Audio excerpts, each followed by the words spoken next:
Hello and welcome to Beyond the Mind with Ani. I am your host, Ani, and I am so deeply grateful you're here. No matter where you are listening from, what you believe, or how you're feeling today, this space is for you. Whether you're grounded or questioning everything, wide awake, or just beginning to stir, you are welcome here because this is not a podcast about answers. It's a space for inquiry, for conscious rebellion, for emotional honesty, and for awakening. Here, we don't shy away from the hard questions or uncomfortable truth. We lean into the messiness of life, the contradictions of our time, and the deep hunger in our hearts for something real. This is a place where we can be raw, curious, and awake, where we challenge the stories we have inherited and begin to rewrite our own. So thank you for your presence and for your willingness to feel in the world that profits from your silence. We live in a world that rewards the appearance of success over the substance of connection, a world that keeps us busy, distracted, endlessly scrolling, not so we can thrive, but so we won't notice what's quietly unraveling beneath the surface. We're taught to normalize pain, romanticize burnout, and call emotional suppression strength. We're told that if we feel overwhelmed, broken, anxious, or empty, something must be wrong with us. But what if that is not true? What if your numbness isn't a flaw, but a feature of the system? What if you weren't meant to feel safe, connected, or awake, not because you have failed, but because someone profits when you're asleep? This episode is about that, what we have been trained not to feel. Not just animal suffering, because that is definitely part of it, but human suffering as well. Planetary grief, emotional hunger, the things that are too inconvenient, too confronting, too real for the system to allow. We have been taught to turn away, to call sensitivity weakness, to label numbness resilient, and to confuse obedience with peace. But I want us to pause and ask something honest, maybe even a little uncomfortable. Is our disconnection really our fault? Or was it designed carefully, quietly, and systematically to benefit someone else? Today, we explore that. We unravel the numbness. We speak who profits from our pain and our silence and our distraction. And most importantly, we begin to remember what it means to feel again. So please take a deep breath, open your heart, and let's begin. This world, the one we were born into, was not designed for wholeness. It was designed for productivity, for order, and for control. From the moment we take our first breath, we enter into a system that values obedience over curiosity, competition over connection, and consumption over consciousness. As children, we are trained to obey rather than question, to perform rather than feel. We learn early that emotions are inconvenient distractions, that crying is a weakness, anger is unacceptable, and vulnerability is dangerous. Instead of being taught how to regulate our feelings, to sit with discomfort, or to listen to our intuition, we were taught to suppress, to smile, and perform. Consider this. Studies show that emotional suppression is linked to increased stress, anxiety, and even chronic illness. Yet society applauds the strong silent type, the person who just pushes through, as the heroes. We live in a culture where over 60% of adults report feeling loneliness, yet independence and self-sufficiency are idealized to the point where asking for help seems like failure. Pain, trauma, and exhaustion are often reframed as necessary progress or sacrifice, as if the cost of growth must be suffering. And the result? A society filled with people who feel numb but call it busy, lonely but call it independent, in pain but call it progress. We are disconnected from our bodies, our hearts, our communities, and even ourselves. But here's the critical truth. This isn't a personal failure. This is cultural program, a blueprint carefully crafted and maintained by a system that depends on our silence and our disconnection. So we are not broken. We're just trained. And yes, my dear friends, in many ways we are stuck in this system, but that doesn't mean we are powerless. It means that the system is deeply embedded and healing is a journey, not a switch. The system we live within is self-reinforcing. It rewards obedience, silence, and distraction over curiosity, connection, and feeling.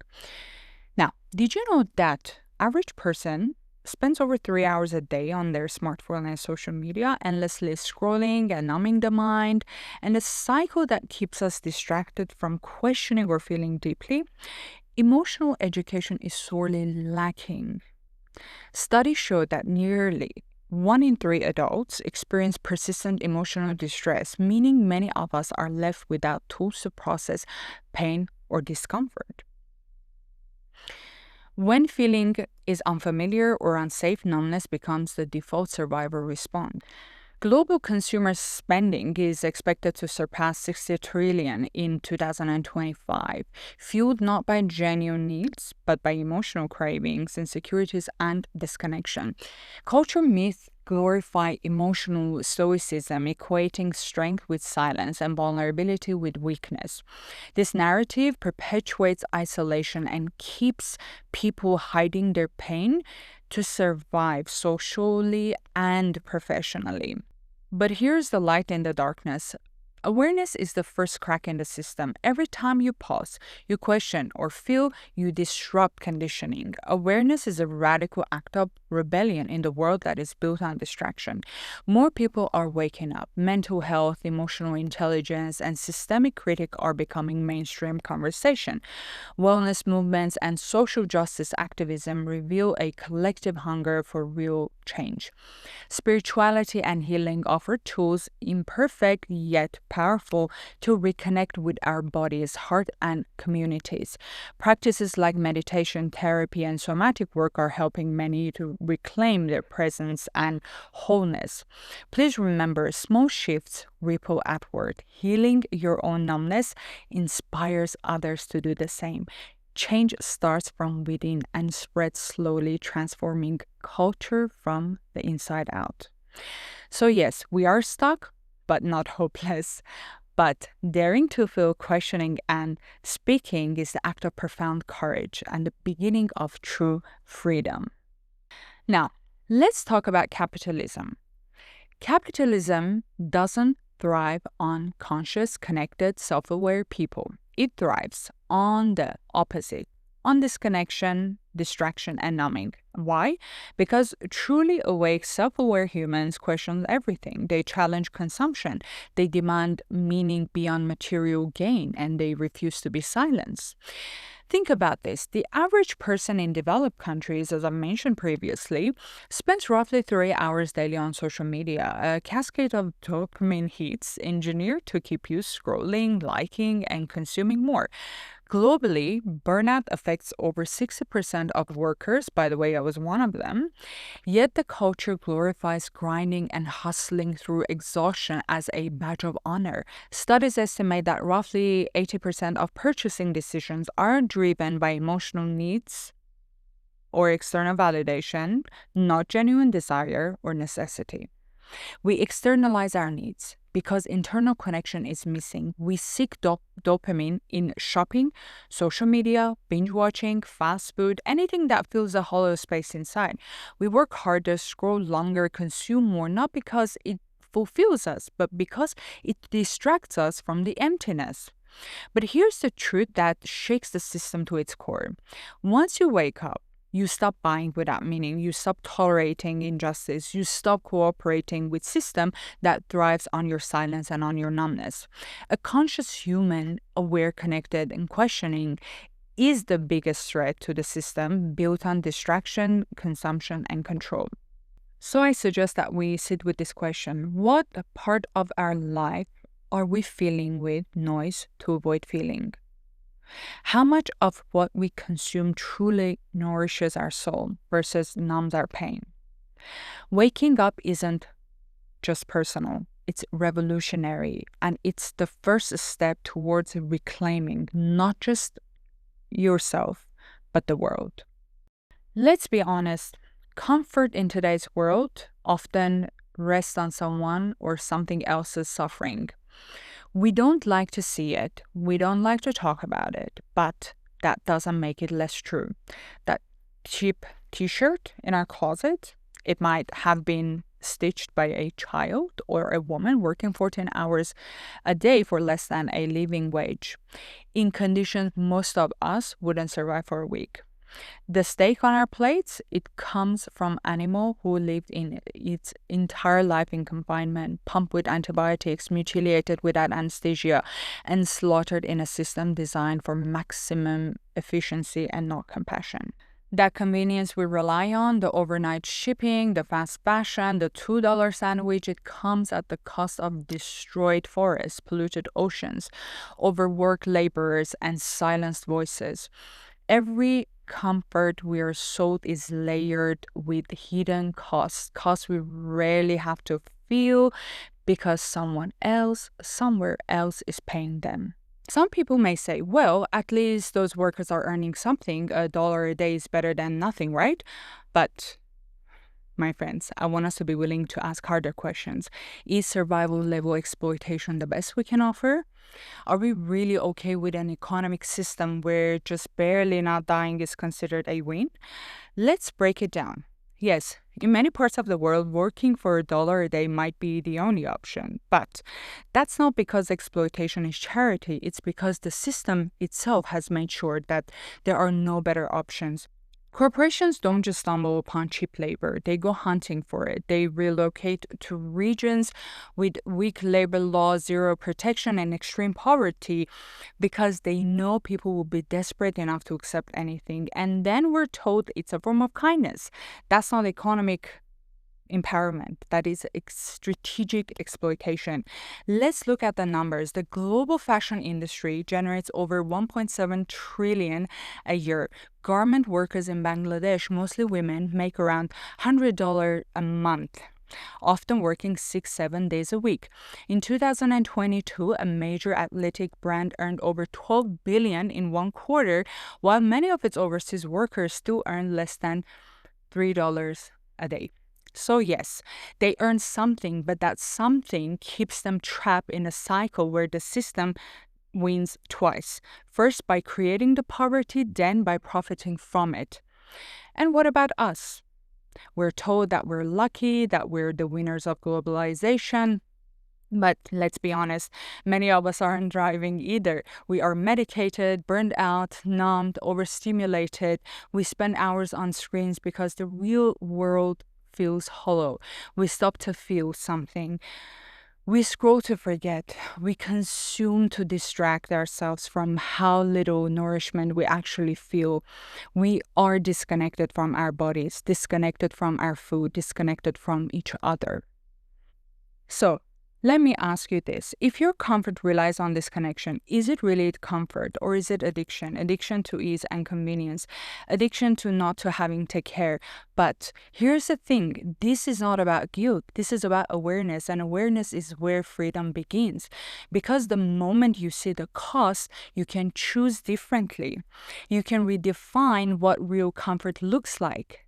Not the comfort that numbs, but the kind that aligns, that connects, that nourishes, and liberates.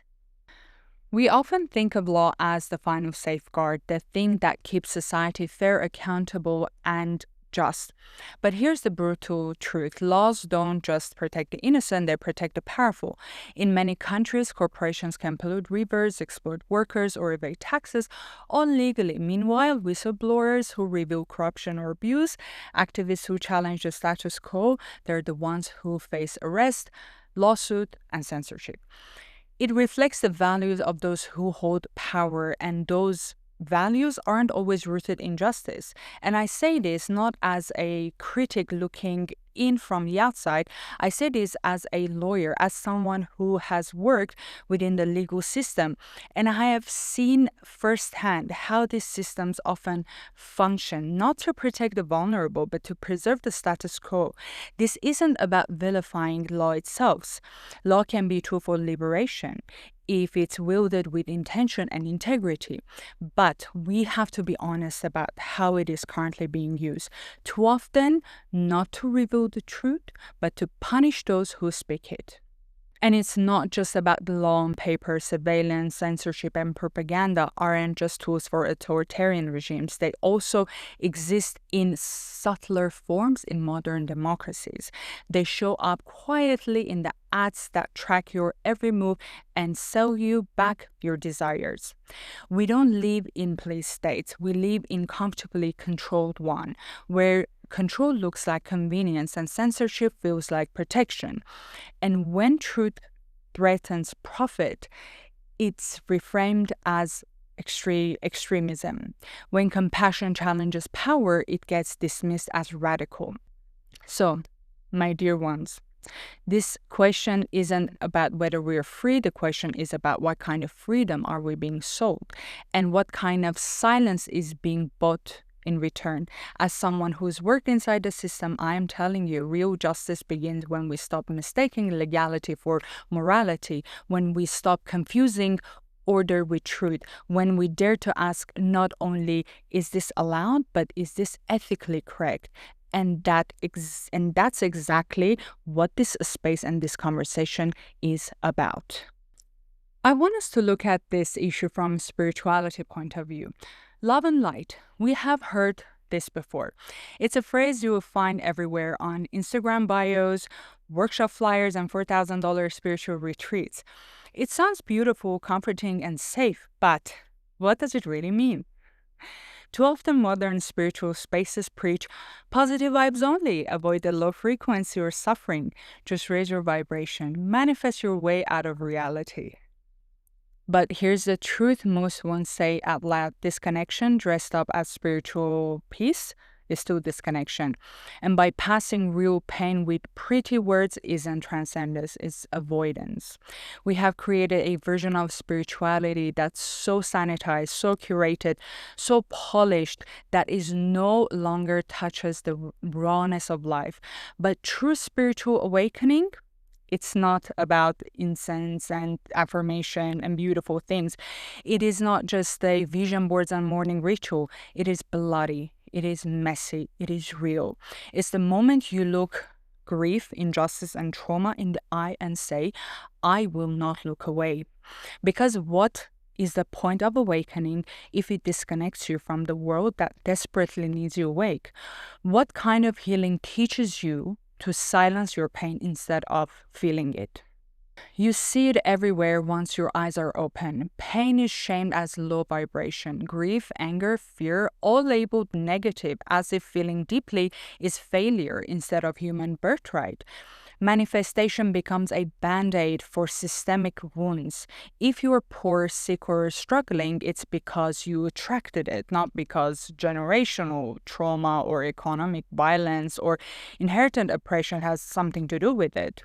This isn't empowerment. In my opinion, this is spiritualized gaslighting. Unconditional love is used to excuse harm.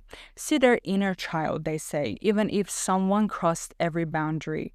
Forgiveness becomes a spiritual performance. Accountability becomes a taboo.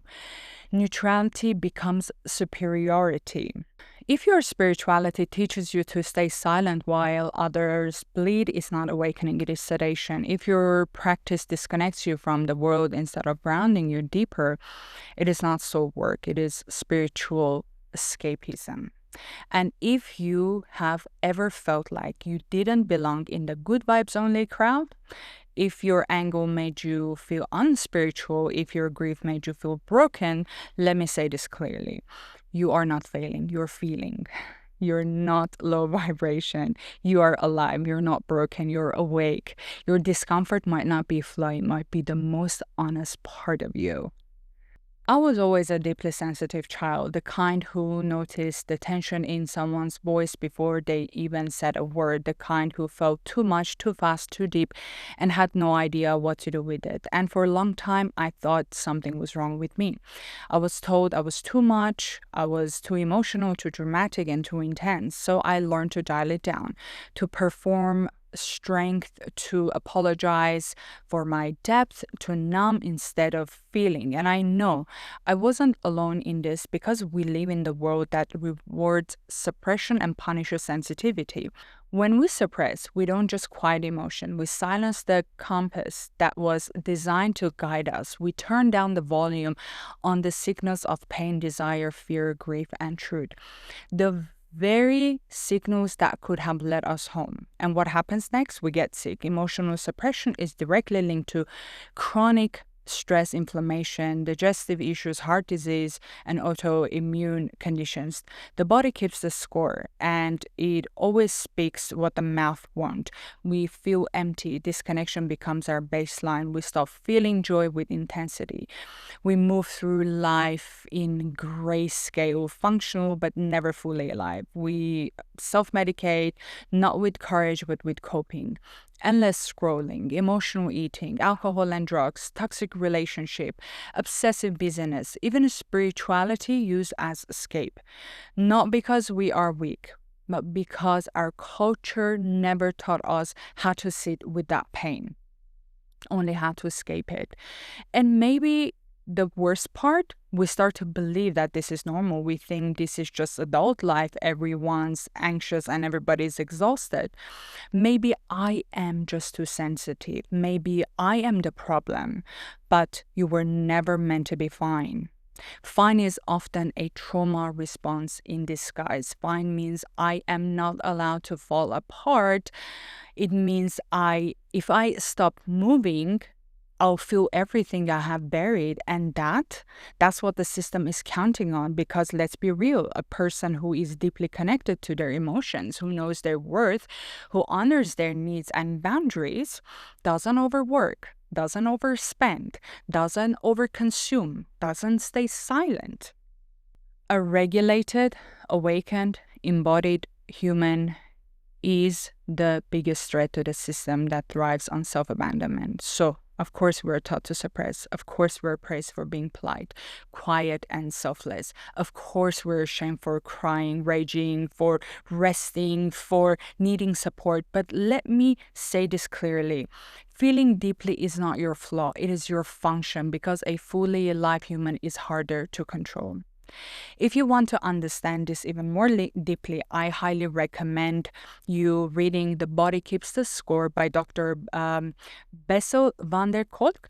It explains how unprocessed trauma and chronic emotional suppression don't just disappear, they embed themselves into our bodies and to our nervous system. This book brings science to what your soul already knows. What we don't feel doesn't leave. It just stays, and it hides inside of us. And it shows up as anxiety, as illness, as disconnections, and fatigue. To conclude, you weren't built to be a machine. You were built to be soul in a body, awake, raw, and whole. So if your heart aches, if you feel too much, if you've ever been told you're too sensitive, let me say this clearly. You're not broken, you're not weak, and you're not too much. You are still intact in the world that teaches disconnection, and your discomfort might be your deepest truth trying to rise. You were never meant to be numb or suppress. You were meant to be alive, to burn, to grieve, to roar, to love, and still rise. So where do we go from here? You don't need to grow. You don't need to be perfect. You just need to begin by noticing. Question what you have normalized. Is your busy an actual avoidance? What if your strength is suppression and your comfort is disconnection? What if your heartbreak is holy? What if your anger is sacred? And what if your ability to feel, to grieve, to love, to rage is exactly what the world needs to heal? If it benefits system more than your soul, it's worth unlearning. This is so important. Please sit with your discomfort instead of silencing it. Pain is not the enemy. Grief is not low vibration. Discomfort is not dysfunction. It is information. Let it speak to you and guide you. Please stop labeling empathy as weakness. Sensitivity is not fragility. Compassion is not naivety. In a world that profits from your disconnection. Feeling deeply is rebellion. Keep your softness. It's what keeps you human. Say no to what profits from your silence and yes to what makes you come alive. Say no to the job that drains your soul, to the food, media, and message that dulls your intuition, to the system that trains you to perform instead of living. And say yes to art, to rest, to rage, to realness of life, to purpose, presence, and healing and truth. You don't have to fix everything today. You just have to refuse to stay asleep, because numbness may have protected you once, but your awakening will carry you forward. You are still here, and that means it's not too late. It's not late to remember, not late to feel, not late to begin again from the inside out. You were not meant to survive the system. You were meant to outgrow it, to wake up inside it and dismantle it with your presence and come home, not just to yourself, but to everything that still lives beneath the noise. Thank you for being here, for listening, not just with your ears, but with your presence, for leaning in even if the truth is uncomfortable, for letting your heart stay open in a world that often asks us to shut down. If you felt something stirring you today, an ache, a fire, remembering, don't push it away. Let it stay with you. Let it break something open. You don't have to have all the answers right away. You don't have to fix the system in a day. But the fact that you're asking, you are feeling, that you're still here means everything. Every time you pause, every time you choose curiosity over comfort, truth over silence, feeling your avoidance, you are reclaiming yourself. And in doing that, you are helping reclaim the world. So thank you deeply for your time, for your trust, and for your courage. You are part of something much bigger than you know. The work we're doing here is not intellectual, it's spiritual, it's ancestral, it is necessary. This was Beyond the Mind with Ani. If this episode stirs something in you, I invite you to share it with someone you love, someone who is waking up, someone who is remembering who they are beneath the noise. And if this message resonates, please consider following the podcast, because it helps the conversation reach to people who need them most. Until next time, stay curious, stay awake, and always go beyond the mind.